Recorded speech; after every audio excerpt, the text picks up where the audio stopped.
에도 가득하게 되시기를 주님의 이름으로 간절히 축원드립니다. 저는 비교적 노래를 좀 좋아하는 그런 사람인데요.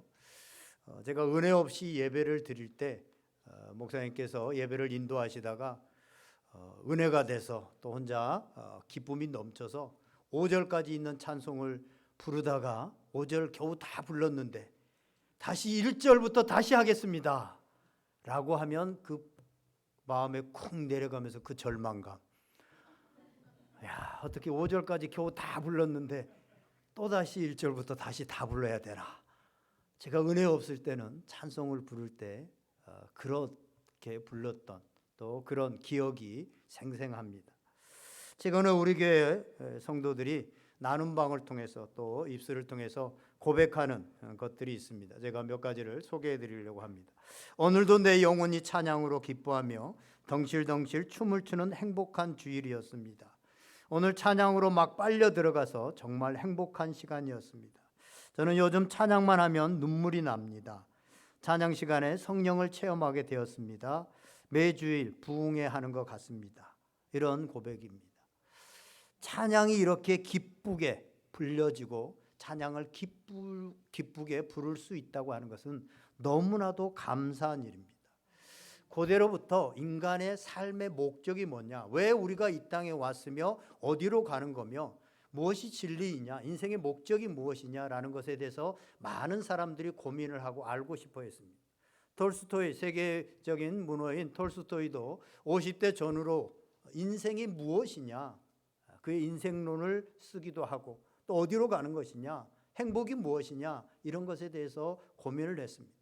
그런데 아무리 우리 인간에게, 내 자신에게 그래 너 어디서 와서 어디로 가는 거니, 인생의 참 목적이 무엇이니 라고 물어도 우리 자신은 대답할 수가 없습니다. 우리는 알지 못합니다.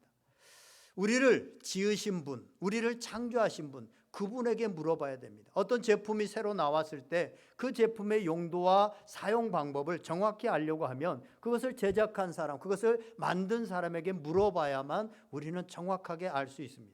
그런데 우리 인생이 정말 무엇이냐, 인생이 어디로 가는 것이냐, 참 인생의 목적이 무엇이냐라는 것에 대해서 우리를 지으신 하나님께서 이사야서 43장 21절에 이렇게 말씀해 주고 있습니다.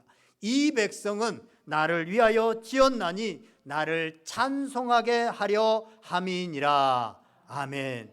이 백성은 나를 위해서 지었나니 나를 찬송하게 하기 위해서 지으셨다라고 그렇게 말씀하고 있습니다.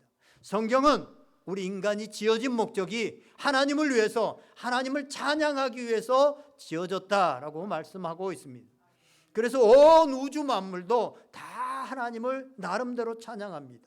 가끔 여러분 은혜가 충만해서 이 뒷산에 올라가 보면은 그 이파리들이 이렇게 나뭇잎들이 솟아나면서 그 나뭇잎들이 바람에 흔들리는 걸 보면 막 박수치면서 춤을 추면서 하나님을 찬양하는 것 같은 그런 생각이 듭니다. 실제로 그렇게 하나님을 찬양하고 있습니다. 인간이 지어진 목적도 마찬가지로 하나님을 찬송하기 위함이다. 그래서 오늘 본문을 비롯해서 성경에는 곳곳에 하나님을 찬양하라고 하는 얘기로 가득 차 있습니다. 그 대표적인 게 시편 113편 1절에서 3절인데 이렇게 말씀하고 있습니다. 할렐루야, 여호와의 종들아 찬양하라, 여호와의 이름을 찬양하라, 이제부터 영원까지 여호와의 이름을 찬송할지어다. 해 돋는 데에서부터 해 지는 데까지 여호와의 이름이 찬양을 받으시리로다. 아멘. 시편에는 찬양하라는 내용들로 가득 차 있습니다. 에베소서 5장 19절에도 시와 찬송과 신령한 노래들로 주께 노래하고 찬양하라, 찬송하라 라고 말씀하고 있습니다. 그런데 이 찬송은 이 땅에서만 드려지는 것이 아닙니다. 이 땅의 모든 일들은, 우리가 행하고 있는 모든 일들은 이 땅의 삶이 끝나면, 오늘이라도 이 땅의 삶이 끝나면 우리가 그렇게 추구했던 모든 삶들은 다 내려놔야 됩니다. 수없이 많은 일들 우리가 하고 살아가고 바쁘게 살아가지만 그 모든 것들은 우리가 죽음을 맞이하는 순간 다 끝나게 되어집니다. 그런데 하나님께 예배하고 하나님을 찬양하는 것은 구원이 완성되어지고 새 하늘과 새 땅에 가서도 우리가 계속해서 해야 되며 그 찬송의 삶을 누리게 될 것이다 라고 하는 것을 성경은 잘 보여주고 있습니다. 그 대표적인 구절이 요한계시록 7장 9절에서 12절입니다. 제가 읽어드립니다. 이 일 후에 내가 보니 각 나라와 족속과 백성과 방언에서 아무도 능히 셀 수 없는 큰 무리가 나와 흰옷을 입고 손에 종려가지를 들고 보좌 앞과 어린 양 앞에 서서 큰 소리로 외쳐 이르되 구원하심이 보좌에 앉으신 우리 하나님과 어린 양에게 있도다 하니 모든 천사가 보좌와 장로들과 내 생물의 주위에 서 있다가 보좌 앞에 엎드려 얼굴을 대고 하나님께 경배하여 이르되 아멘. 찬송과 영광과 지혜와 감사와 존귀와 권능과 힘이 우리 하나님께 세세토록 있을지어다. 아멘 하더라. 아멘. 이 땅에서 뿐만 아니라 저 하늘나라에 가서도, 새 하늘과 새 땅에 가서도 해야 될 일이 있다면, 우리가 하나님 앞에 드리게 되는 것이 있다면 이 찬송의 삶이라고 하는 사실입니다.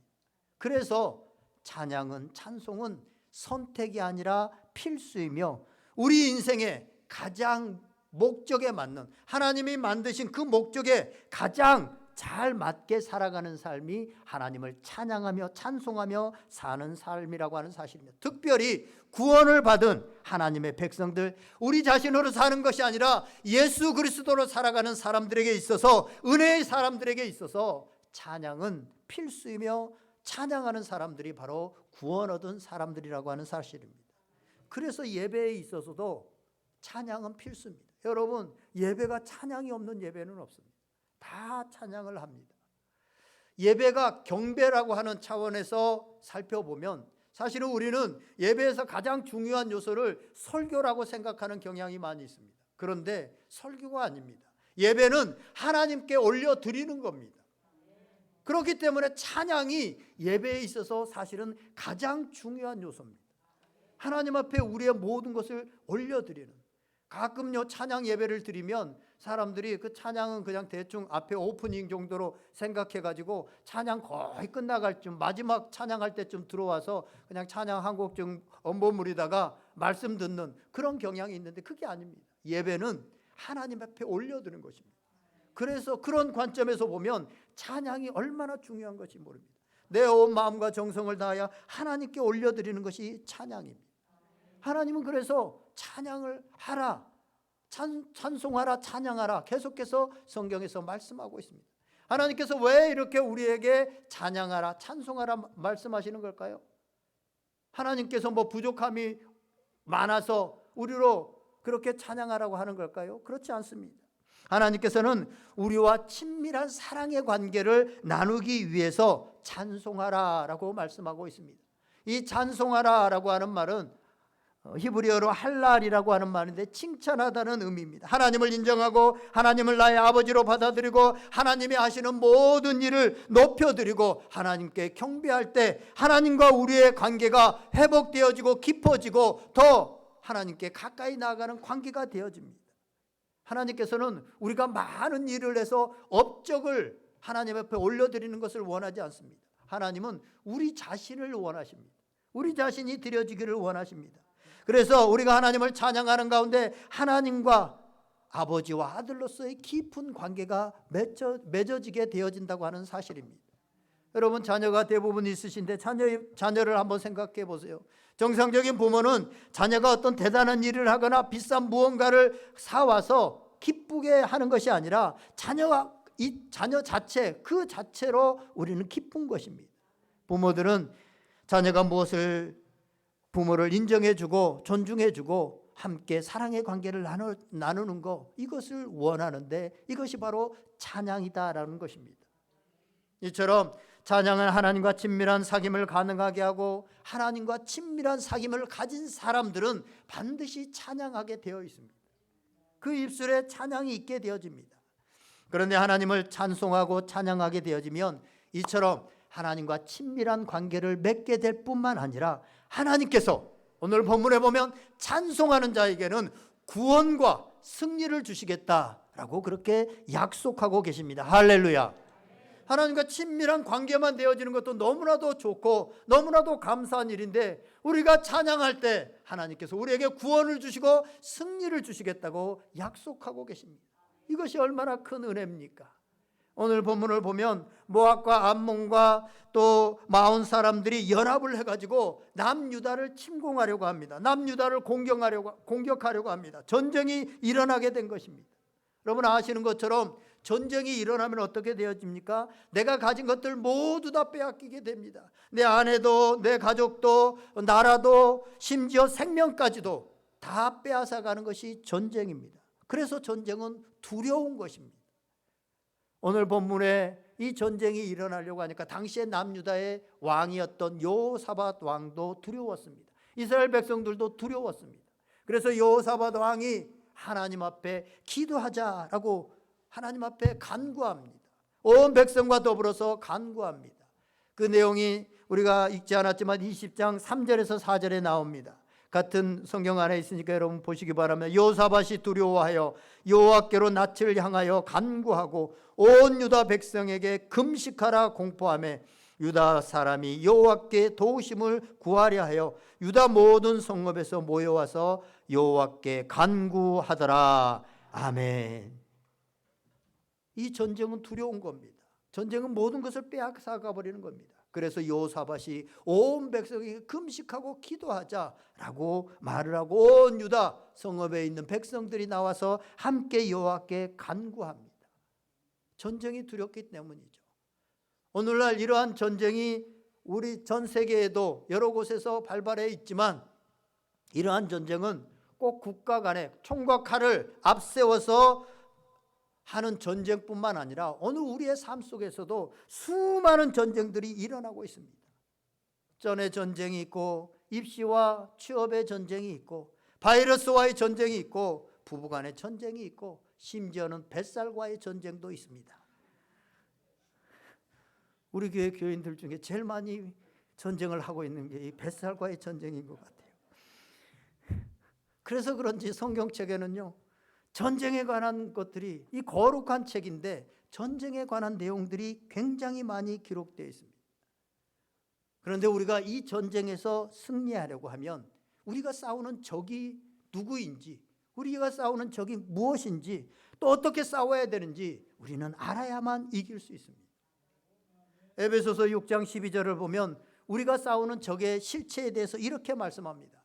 우리의 씨름은 혈과 육을 상대하는 것이 아니요 통치자들과 권세들과 이 어둠의 세상 주관자들과 하늘에 있는 악의 영들을 상대함이라. 아멘. 또한 히브리서 12장 4절에는 이렇게 말합니다. 너희가 죄와 싸우되 아직 피 흘리기까지 대항하지 아니하고 라고 말하고 있습니다. 우리는 우리의 삶 속에서 일어나는 각종 전쟁에 대해서 우리의 적을 잘못 파악하고 있는 경우가 많이 있습니다. 그래서 허공을 치는 것처럼 잘못된 전쟁을 하고 있고 잘못된 적을 향하여서 빈총을 쏘고 있습니다. 그러니 승리하지 못합니다. 돈이 없어서 남편과 자식이 속을 썩여서 환경이 안 받쳐줘서 전쟁을 하고 있고 어려움을 겪고 있다고 생각합니다. 그러나 우리 그리스도인들은 적을 명확하게 알아야 합니다. 정확하게 알아야 됩니다. 성경은 우리의 적이 사람이나 환경이나 물질이 아니라 어둠의 세상 주관자 악한 영들, 그 본질에 죄가 있다고 성경은 분명하게 말하고 있습니다. 우리의 적은 사람이 아닙니다. 환경이 아닙니다. 물질이 아닙니다. 우리의 적은 어둠의 세상 주관자 악한 영들, 죄락, 그 본질에 죄가 있다고 하는 사실입니다. 우리가 치르는 싸움은 마귀와의 싸움이요 죄와의 영적인 싸움입니다. 그런데 여러분, 마귀와 죄는 우리가 이길 수 있는 것이 아닙니다. 우리의 힘으로 마귀를 이길 수 없습니다. 그래서 하나님을 의지할 수밖에 없습니다. 그래서 성경에 나오는 수많은 전쟁들은 하나님을 의지하고 있습니다. 오늘 유다와 여호사밧 왕도 마찬가지입니다. 전쟁이 일어나니까 하나님을 의지합니다. 왜요? 내가 싸워서 이기는 싸움이 아니기 때문에 그렇습니다. 그래서 하나님을 의지하고 기도합니다. 기도하자 하나님의 영이 찬양을 담당했던 아삽의 자손 야하시엘에게 임하게 되어집니다. 14절 보세요. 여호와의 영이 회중 가운데서 레위 사람 야하시엘에게 임하셨으니, 야하시엘에게 임하여서 뭐라고 말씀합니까? 15절 말씀 우리 다 같이 한번 읽어볼까요? 15절 다 같이 읽습니다. 시작. 야하시엘이 이르되 온 유다와 예루살렘 주민과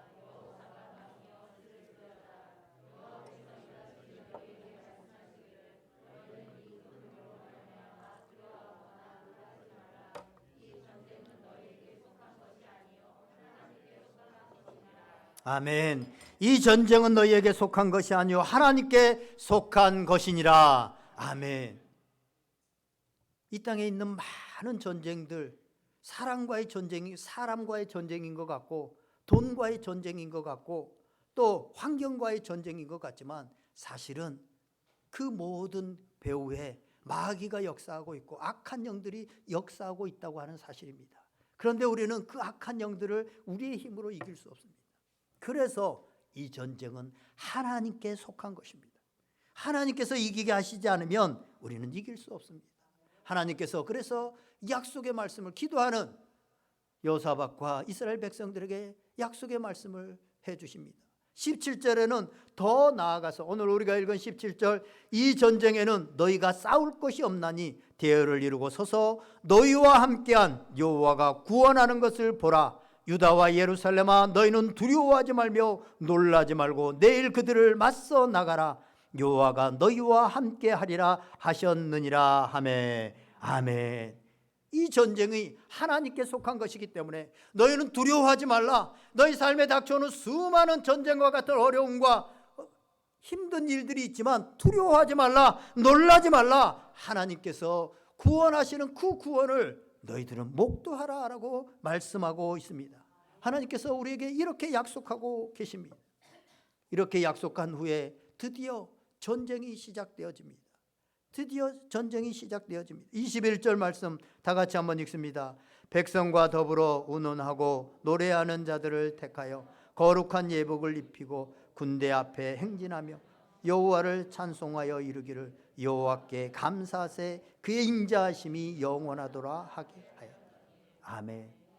야하시엘로부터 하나님의 말씀을 전해들은 여호사밧 왕은 백성들을 모아서 이제 전쟁에 나아가는데, 백성들과 의논해서 전쟁에 나아가는데, 모든 이스라엘 백성이 전쟁에 나아갈 때 노래하는 사람들을 택하여서 거룩한 옷을 입히고 군대 앞에 서게 합니다. 그래서 행전하게 합니다. 그러면서 여호와께 감사하세 그의 인자하심이 영원함이로다. 여호와께 감사 찬양을 부르게 합니다. 여러분 말이 됩니까? 여기 믿음이 있는 분들이라 지금 아멘하고 계시는데 실제로 전쟁이 뭐라고요? 전쟁은 모든 것을 빼앗아가는 겁니다. 내가 가진 모든 것을 빼앗아가는 겁니다. 심지어는 목숨까지도 빼앗아가는 것이 전쟁입니다. 그러면 무기와 갑옷을 입고 제1선에서 특공대가 이 전쟁을 어떻게든 이기려고 그렇게 나아가도 전쟁이 이길까 말까 한 전쟁인데, 저들은 연합군으로 수많은 사람들이 지금 몰려오고 있는, 적군들이 몰려오고 있는데 앞에 찬양하는 사람들, 그것도 갑옷도 입히지 않고 그냥 예복을 입어가지고 나아가는 이 모습을 보면서 어떤 생각이 들겠습니까?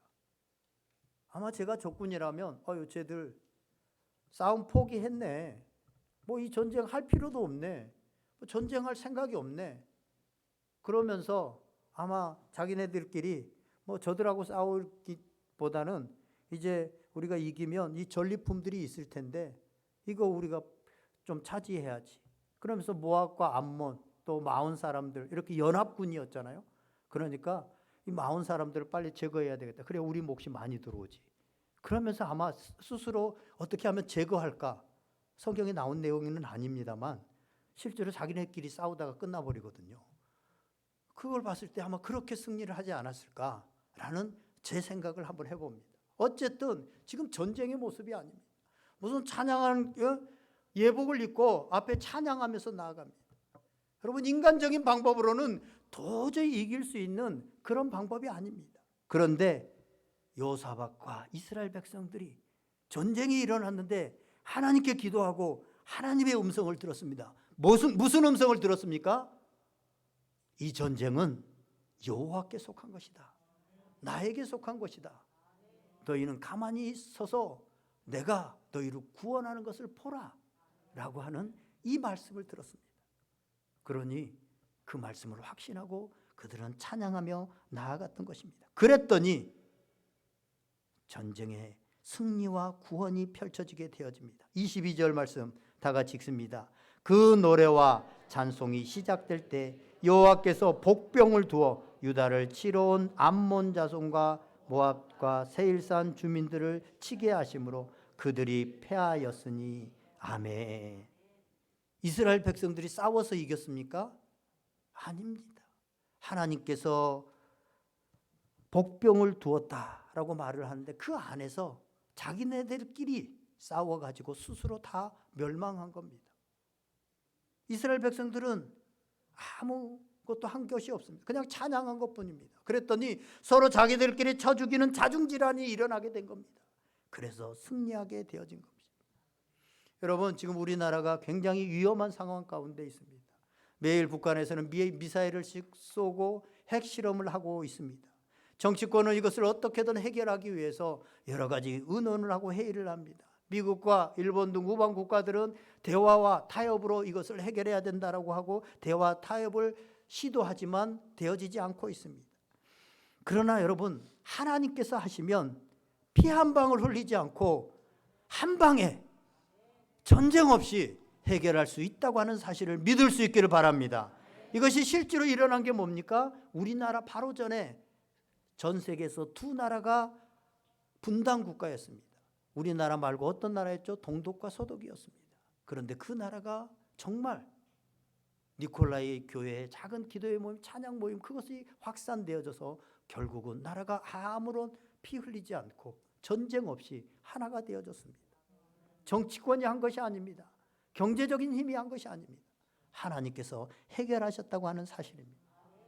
그런데 오늘 본문에서 보면 이스라엘이 전쟁에서 실제적으로 자신의 삶에서 전쟁의 승리를 경험하게 된 것이 언제입니까? 그 정확한 때가 언제냐면 22절에 뭡니까? 노래와 찬송이 시작될 때. 할렐루야. 노래와 찬송이 시작될 때. 저 속으로만 믿고 하나님이 해결하실 수도, 말씀하셨으니까 해결해 주실 수도 있겠지라고 한 것이 아니라 노래와 찬송이 그들에게서 울려 퍼질 때, 그때 하나님께서 역사하셔서 이스라엘로 승리하게 하셨다고 하는 사실입니다. 그만큼 찬송이 중요합니다. 찬양이 중요합니다. 저는 20대 초반에요, 개인적으로 이 찬양의 능력을 경험했습니다. 그때 믿음도 없고 이제 초등학교, 중학교, 고등학교 때까지 교회는 다녔지만 부모님에 의해서 그냥 시골의 작은 교회 예배만 참석하는 그런 주로 예배를 드렸었는데, 이제 대학에 와서 이렇게 생활을 하다가 일주일간 전도 여행을 어떻게 하다가 따라가게 되어졌습니다. 전도 여행을 가면서 포항 쪽에 시골의 한 마을에 갔는데, 우리가 남자 4명이서 이렇게 전도하고 있는데 한 여인이 막 헐레벌떡 뛰어오는 거예요. 그러면서 자기 집으로 가자는 겁니다. 그래서 그 여인을 따라서 그 집에 갔더니 남편이요, 귀신 들려가지고 막 소리를 지르면서 막 사람을 죽일 듯이 막 위협하고 막 이러는 거예요. 그런 사람이 한 명 있어요. 그 여인이 우리가 전도하는 사람들이기 때문에 어떻게 해결해 줬으면 하는 바람으로 그것을 보여주더라고요. 좀 무섭기도 했지만 우리가 청년이 4명이잖아요. 청년이 4명인데 뭐 힘으로라도 저 제압 못하겠나. 그때 20살 초반에 청년 4명인데. 그래서 방에 들어갔습니다. 방에 들어가서 우리가 할 수 있는 게 뭐예요? 찬송하고 기도하는 것이죠.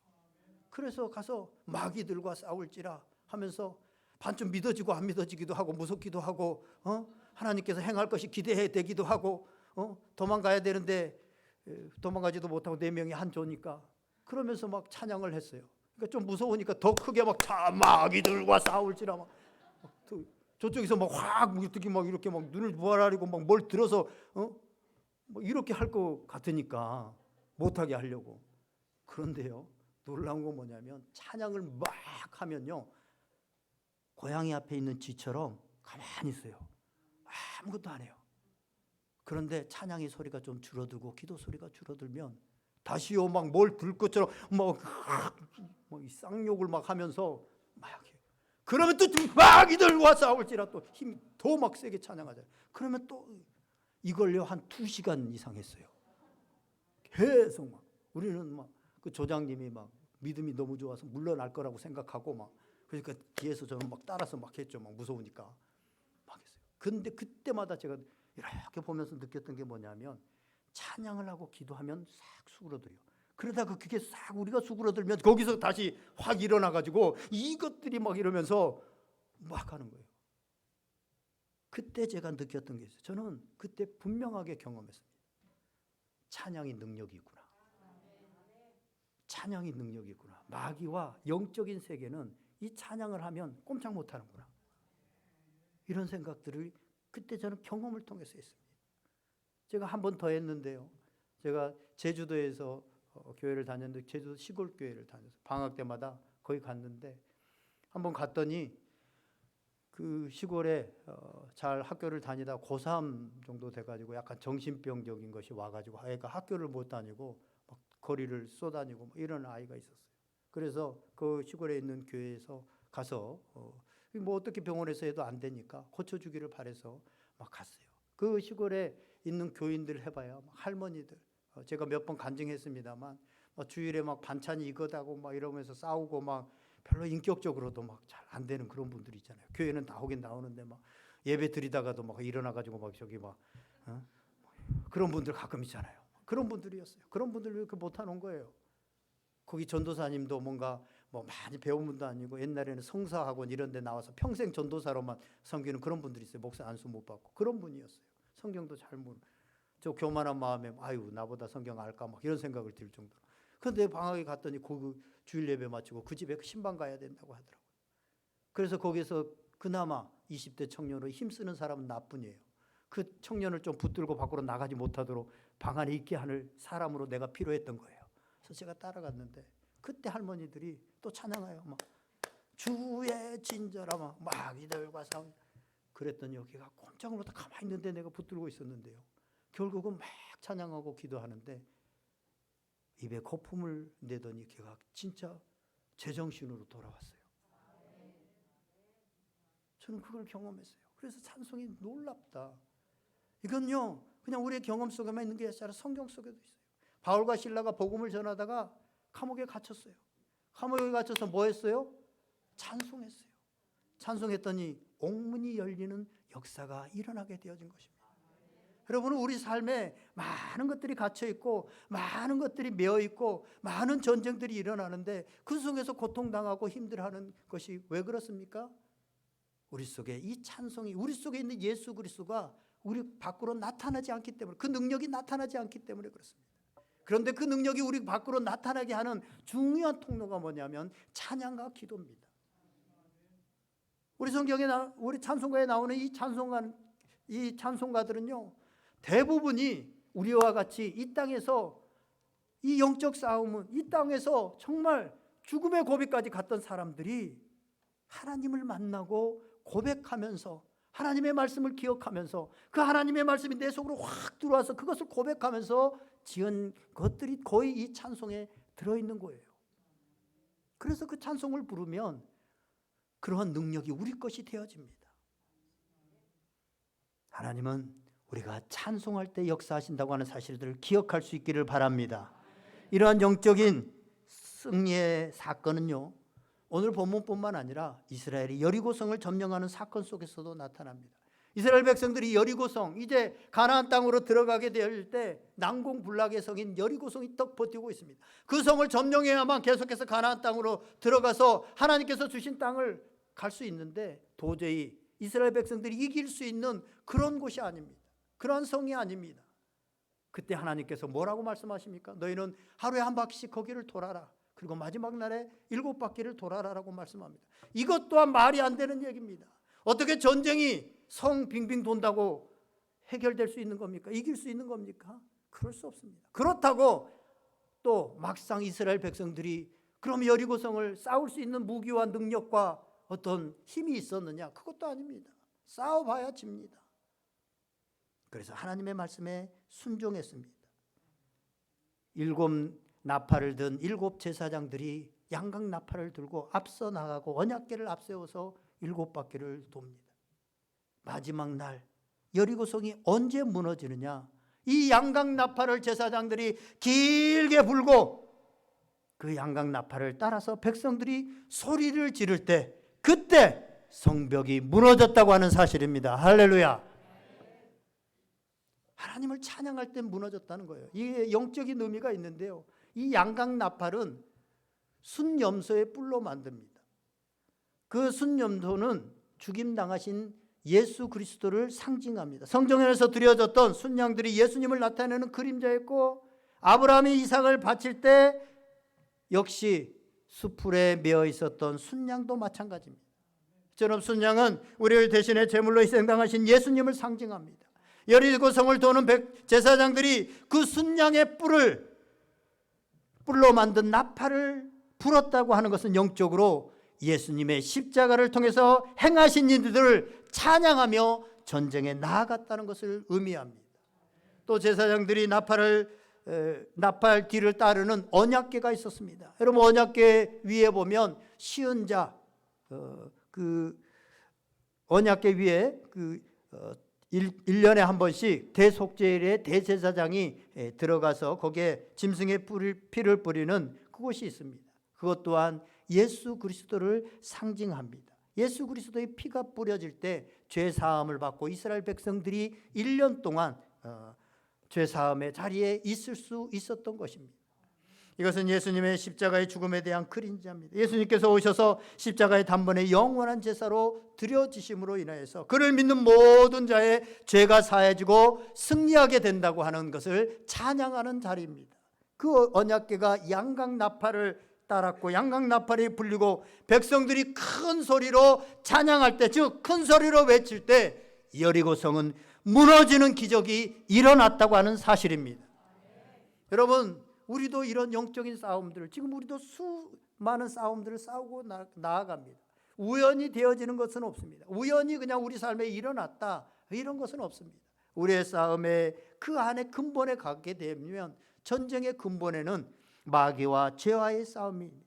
그렇다면 이 마귀와 죄와의 싸움은 우리에게 속한 것이 아닙니다. 우리는 마귀를 이길 수 없습니다. 우리는 우리의 힘으로 죄를 이길 수 없습니다.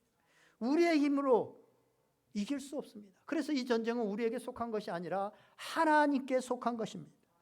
오늘 하나님께서 이스라엘의 적을 이기신 것처럼 하나님이신 예수 그리스도께서 이 땅에 오셔서 죽으시고 부활하심으로 죄와 사망의 권세를 멸하시고 전쟁에서 온전히 승리하셨습니다.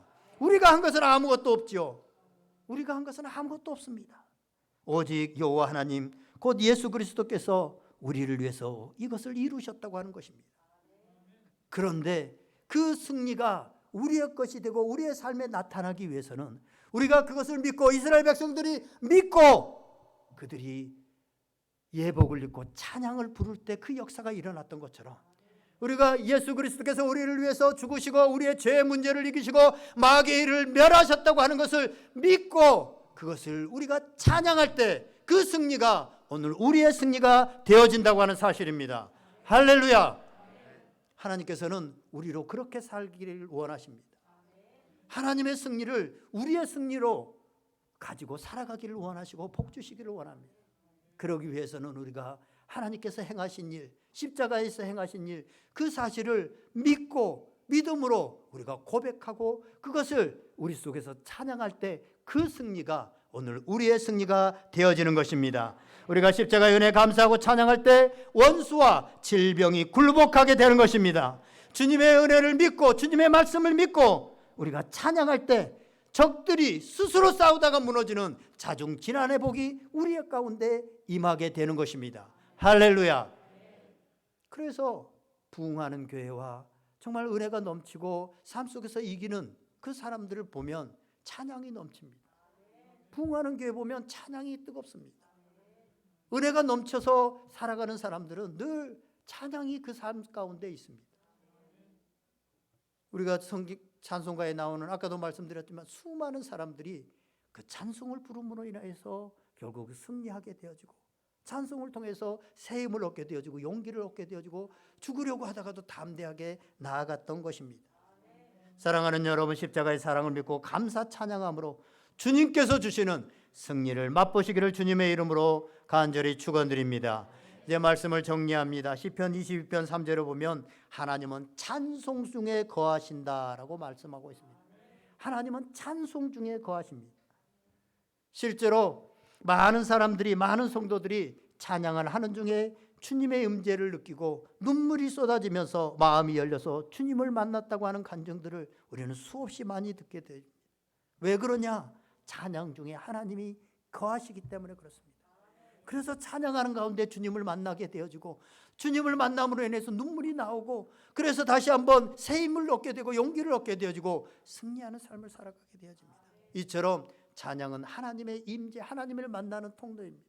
또 하나, 오늘 본문에서 말씀하고 있듯이 찬양은 우리로 승리케 하는, 우리로 구원케 하시는 능력이 된다고 하는 사실입니다.